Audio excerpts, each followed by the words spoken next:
Pintu teater 2 telah dibuka. Para penonton yang telah memiliki karcis dipersilakan memasuki ruangan teater.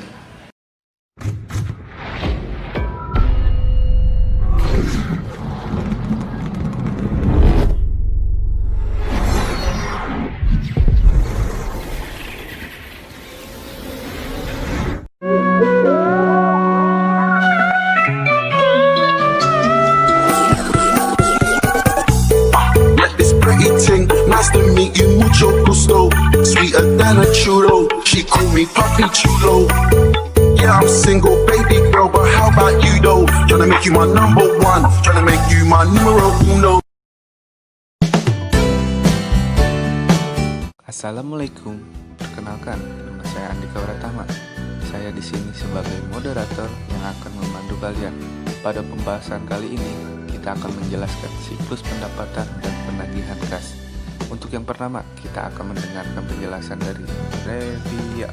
Siklus pendapatan adalah rangkaian bisnis yang terus berulang dan operasi pemrosesan informasi yang terkait dengan penyediaan barang dan jasa kepada pelanggan dan pengumpulan uang tunai. Baik, selanjutnya kita akan mendengarkan saudari Talita. Siklus pendapatan itu bergantung pada database yang berisi informasi mengenai data pelanggan, inventaris, dan harga. Jadi kalau kita mau siklus pendapatan kita berjalan lancar, maka kita harus pastiin database kita juga aman dan berisi data-data yang valid. Nah, untuk menjaga keamanan database kita harus kenal dulu nih apa aja ancaman-ancaman yang akan dihadapi oleh database supaya kita bisa bikin tindakan-tindakan preventif yang bisa kita lakuin untuk menjaga database ini. Dan ada 3 ancaman utama yang mengancam database yang berkaitan dengan siklus pendapatan. Ancaman yang pertama itu adalah data yang tidak valid dan tidak akurat. Gimana cara untuk mengantisipasi ancaman ini? Yang pertama adalah dengan melakukan berbagai kontrol integritas pemrosesan serta kontrol autentifikasi. Jadi kita harus batasi nih siapa aja yang berwenang untuk mengubah database. Jadi hanya orang-orang berwenang yang boleh mengetahui database tersebut. Selain itu, kita juga bisa melakukan pengendalian secara berkala. Jadi setiap ada perubahan di data master itu dibuat laporannya dan diverifikasi keakuratannya. Jadi semua data yang ada di database itu akurat.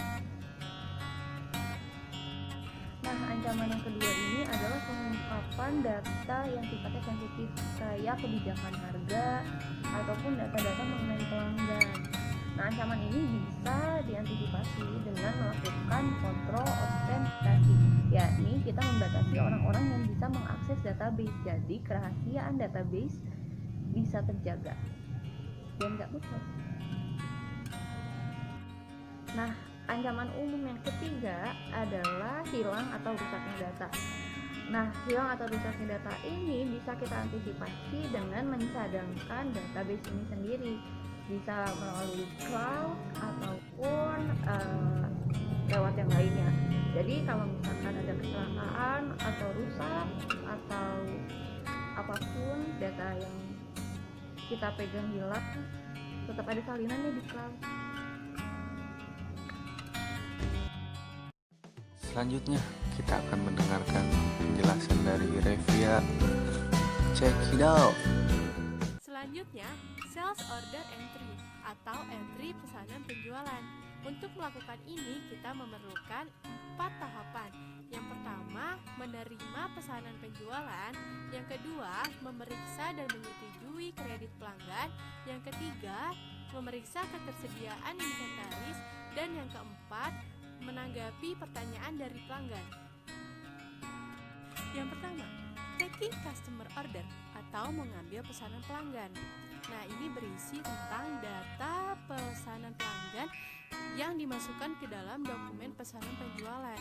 Jika zaman dahulu menggunakan kertas, maka zaman sekarang biasanya menggunakan formulir elektronik yang ditampilkan di layar monitor. Nah, dokumen ini biasanya berisi tentang nomor barang, harga, dan lain-lainnya. Yang kedua, menyetujui kredit pelanggan. Nah,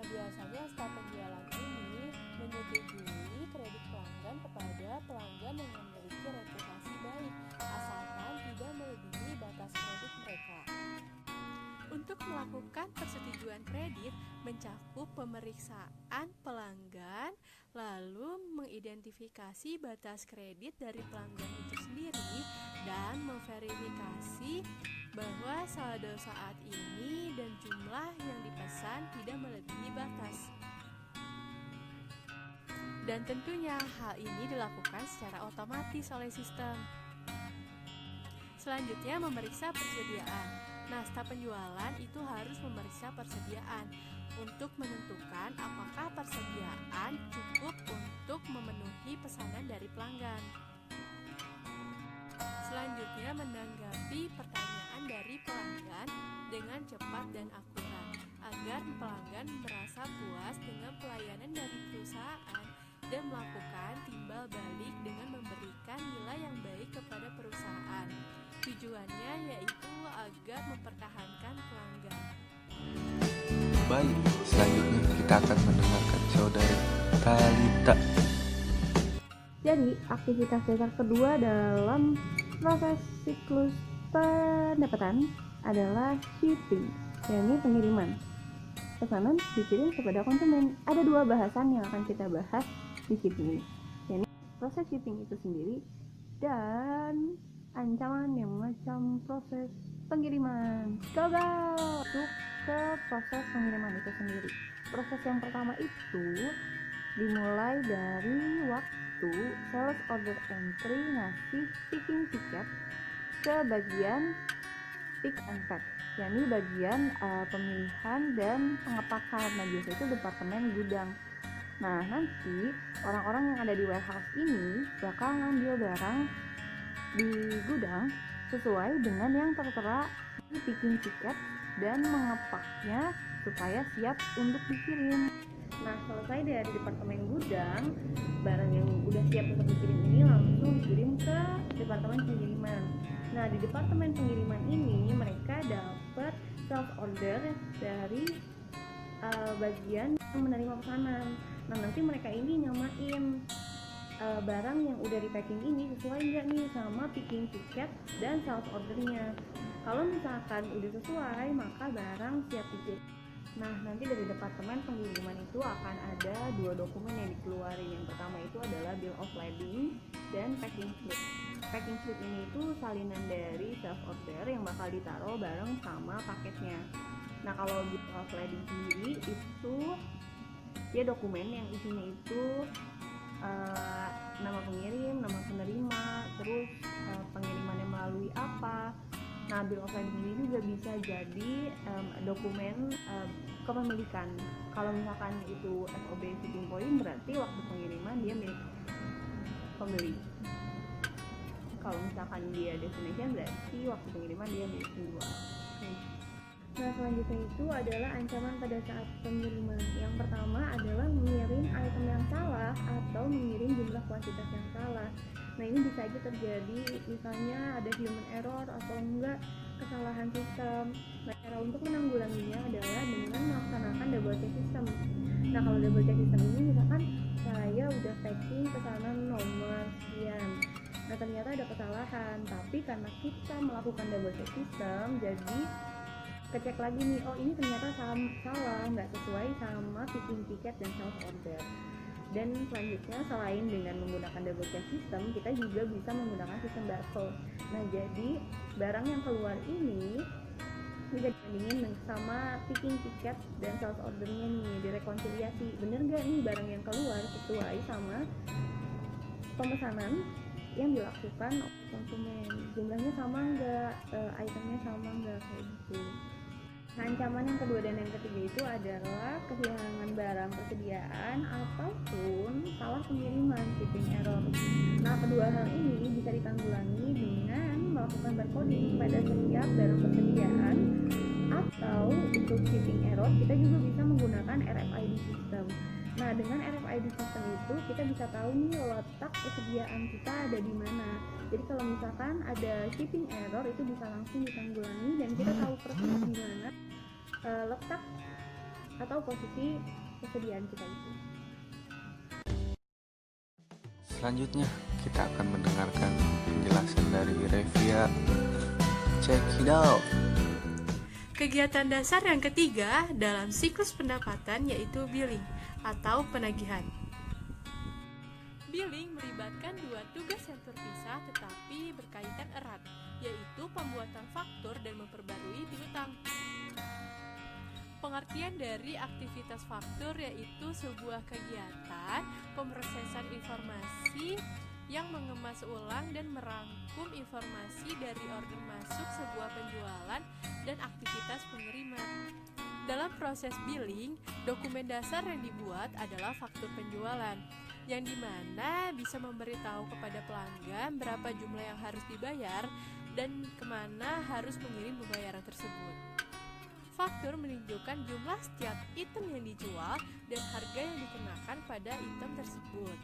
Namun biasanya harga sudah ditetapkan pada saat pesanan dilakukan dan jumlah sebenarnya yang terjual diketahui di waktu barang dagangan yang dikirim ke pelanggan.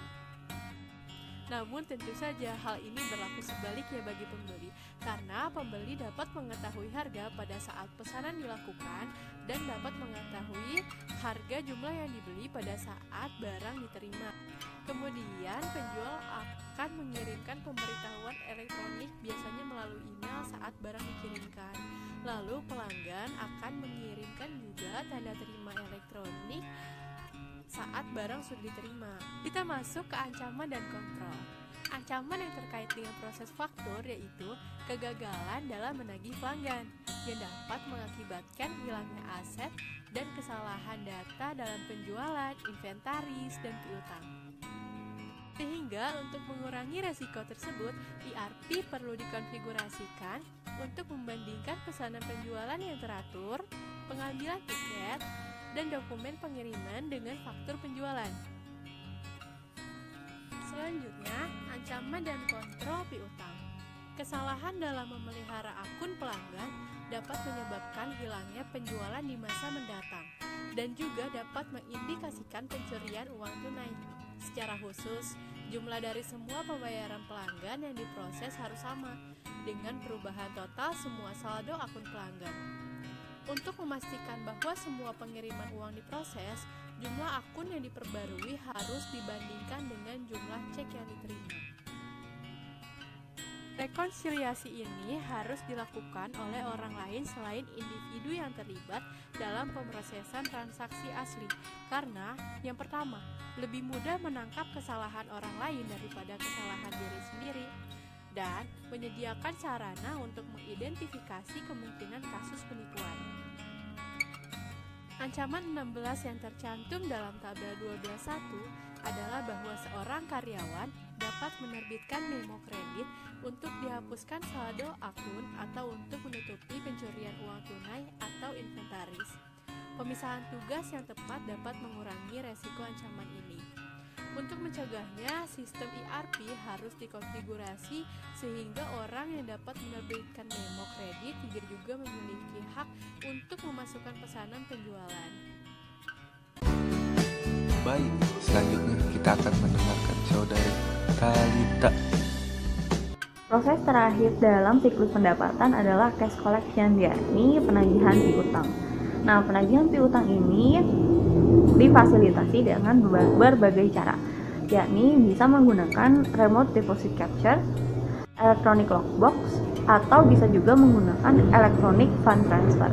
Nah, kemudahan akses ini disediakan oleh perusahaan supaya pelanggan dapat dengan mudah membayar piutangnya dengan tepat waktu. Piutang, atau kita juga bisa memanfaatkan fasilitasi penagihan yang disediakan oleh bank. Jadi bank yang akan menagihkan piutang kita, lalu nanti nominalnya direkonsiliasiin ke rekening kita. Nah, yang terakhir itu adalah ancaman pada cash collection, yakni pencurian uang atau kehilangan kas. Cara untuk menanggulangi pencurian atau kehilangan kas ini bisa dilakukan dengan pemisahan penugasan yang menerima dan yang mencatat. Terima kasih untuk kalian.